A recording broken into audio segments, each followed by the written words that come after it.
आषाढ महिन्यात घरोघरी केला जाणारा पारंपरिक पदार्थ म्हणजे गव्हाच्या कापण्या. बघायला जरी सोप्या वाटत असल्या तरी गव्हाच्या कापण्या बनवणं जरा अवघडच असतं.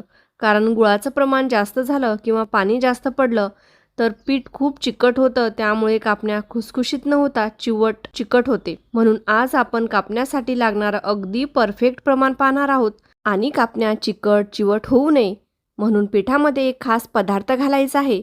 त्यामुळे अगदी पहिल्याच प्रयत्नात तुमच्याही कापण्या खुसखुशीत आणि बिस्किटासारख्या तयार होतील. कापण्या बनवण्यासाठी सर्वप्रथम आपल्याला गूळ लागणार आहे. ज्या कपाने किंवा वाटीने आपण पीठ मोजून घेणार आहे त्याच कपाने गूळ सुद्धा मोजून घ्यायचा आहे. पाऊण कप गूळ घेतला आहे. नंतर त्याच वाटीने पाव कप पाणी घालायचं आहे.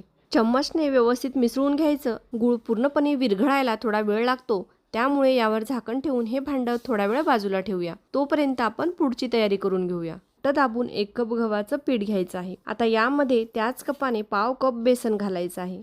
बेसनामुळेच आपल्या कापण्या छान टम्म फुगलेल्या, खुसखुशीत आणि अगदी बिस्किटासारख्या तयार होतात. त्यानंतर चिमूटभर मीठ घालायचं. नंतर अर्धा छोटा चमचा बडीशेप हातावर घेऊन हलकीशी चोळून घालायची. त्यानंतर अर्धा चमचा वेलची आणि सुंठ पावडर घालायची आहे आणि 2 टेबलस्पून तूप घालायचं आहे. आता हे सगळं जिन्नस हाताने व्यवस्थित चोळून एकजीव करून घ्यायचं आहे. मिश्रण तयार करेपर्यंत गूळ पण पूर्णपणे विरघळला आहे. आता हे गुळाचं पाणी थोडं थोडं करून पिठामध्ये घालत जायचं आहे आणि छान घट्टसर गोळा तयार करून घ्यायचा आहे. कणिक फक्त 2च मिनिटं झाकून ठेवायची. 2 मिनिटांनंतर लगेच कापण्या बनवायला सुरुवात करायची. सर्वप्रथम या कणकेचे आपल्या सोयीनुसार उंडे तयार करून घ्यायचे आहेत. आता एक एक उंडा घेऊन पोळपाटावर पोळी लाटून घेऊया. पोळी मध्यम जाडीची लाटायची आहे.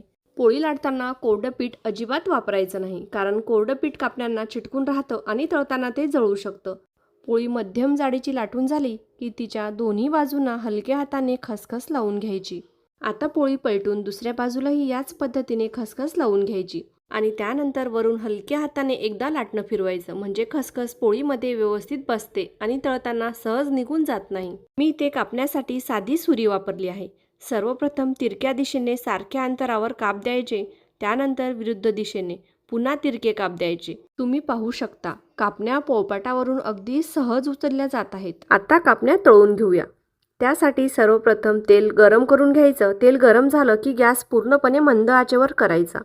कढईमध्ये जितक्या सहज मावतील तितक्याच कापण्या घालायच्या. एका बाजूने कापण्या छान सोनेरी रंगावर आल्या की त्या अलगद पलटून घ्यायच्या. आता दुसऱ्या बाजूनेही मंद आचेवर छान खरपूस आणि सोनेरी रंग येईपर्यंत तळून घ्यायच्या. तुम्ही पाहू शकता आपल्या कापण्यांना किती सुंदर सोनेरी रंग आला आहे. प्रत्येक कापणी छान टम्म फुगली आहे आणि अगदी बिस्किटासारखी खुसखुशीत तयार झाली आहे.